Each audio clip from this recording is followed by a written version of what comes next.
სოფლიო ლიდერები სხვადასხვა ქვეყნიდან ულოცავენ დონალდ ტრამპს თეთრ სახლში დაბრუნებას, მათ შორის არის უკრაინის პრეზიდენტი ვოლოდიმირ ზელენსკი, რომელიც პლატფორმა X-ზე აქვეყნებს პოსტს. პრეზიდენტი ტრამპი ყოველთვის თამამია და მის მიერ გამოცხადებული ძალის მეშვეობით მშვიდობის პოლიტიკა იძლევა საშუალებას გაძლიერდეს ამერიკის ლიდერობა, რათა მივაღწიოთ გრძელვადიან და სამართლიან მშვიდობას, რაც არის პრიორიტეტი.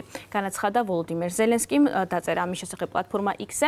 აღსანიშნავია ის, რომ დონალდ ტრამპს ასევე მიულოცა რუსეთის პრეზიდენტმა ვლადიმერ პუტინმა, რომელსაც ჰქონდა უშიშროების საბჭო, სწორედ ამ უშიშროების საბჭოზე ილაპარაკა მან დონალდ ტრამპის შესახებ და ვიდეო გავრცელდა საბჭოდან სოციალურ ქსელში. ჩვენ მზად ვართ დიალოგისთვის ამერიკის ადმინისტრაციასთან უკრაინის კონფლიქტის თაობაზე. ყველაზე მთავარია აღმოიფხვრას კრიზისის პირველადი მიზეზებიც, რაზეც არაერთხელ გვისაუბრია. განაცხადა ვლადიმერ პუტინმა. ასევე პოსტი გამოაქვეყნა მარკ რუტემ, ნატოს გენერალურმა მდივანმა, რომელიც ასეთ რამეს წერს.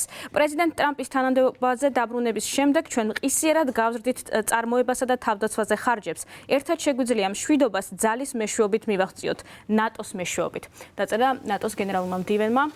პლატფორმა X-ზე ასევე ურსულა ფონ დერ ლაიანი, ევროკომისიის პრეზიდენტი, საუკეთესო სურვილებით გილოცავთ პრეზიდენტ დონალდ ტრამპს შეერთებული შტატების 47 პრეზიდენტის თანამდებობას. ევროკავშირი მოუთმენლად ელის თქვენთან მჭიდრო თანამშრომლობას გლობალური გამოწვევების გადასაჭრელად. ერთად ჩვენ საზოგადოებებს შეუძლიათ მიაღწიონ უფრო დიდ კეთილდღეობას და გააძლიერონ თავიანთი საერთო უსაფრთხოება. ეს არის ტრანსატლანტიკური პარტნიორობის მუდმივი ძალა.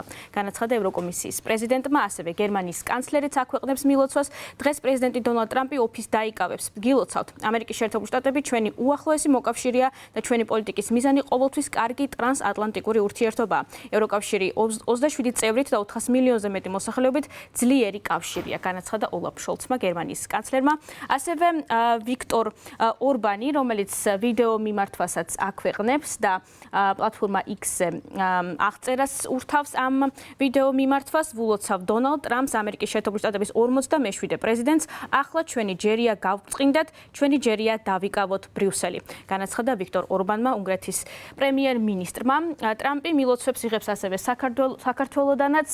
ირაკლი კობახიძე პლატფორმა X-ზე აქვეყნებს პოსტს. გულწრფელად ვულოცავ პრეზიდენტ ტრამპს ამერიკის შეერთებული შტატების პრეზიდენტის თანამდებობის მეორე ვადით დაკავებას. მისმა ლიდერობამ ხელი უნდა შეუწყოს გლობალურ მშვიდობას და გააძლიეროს საქართველოსა და ამერიკის შეერთებული შტატების ურთიერთობები. წარმატებებს გისურვებთ ამ უმნიშვნელოვანეს გზაზე. დაწერა ირაკლი კობახიძემ. აღსანიშნავია ის, რომ მის პოსტს პლატფორმა X-ზე გამოეხმაურა ჰელსინკის კომისიის თავმჯდომარე და რესპუბლიკელი კონგრესმენი ჯო უილსონი. ივანიშვილის არალეგიტიმური მარიონეტი პრემიერ-მინისტრი პრეზიდენტი დონალდ ტრამპის მეგობარი არ არის. ის ჩინეთის კომუნისტური პარტიისა და ირანული რეჟიმის პაიკია და მალე თავს ამერიკის შეერთებული შტატების სანქციათა სიაში აღმოაჩენს. საქართველოს ლეგიტიმური პრეზიდენტი ამერიკის შეერთებული შტატების მეგობარი სალომე ზურაბიშვილი ინაუგურაციაზე იყო. დაწერა კონგრესმენმა პლატფორმა X-ზე და შეეხება სალომე ზურაბიშვილს, ის იმყოფებოდა გუშინ ინაუგურაციაზე ვაშინგტონში და ის პლატფორმა X-ზე აქვეყნებს ასევე პოსტს. ვულოცავ პრეზიდენტ დონალდ ტრამპს პრეზიდენტობის ახალი ვადის დაწყებას. პატივი იყო მის ინაუგურაციაზე დასწრება და ქართველი ხალხის წარმოდგენა, რომელსაც გადაწყვეტილი აქვს შეერთებულ შტატებთან სტრატეგიული პარტნიორობა დაიბრუნოს.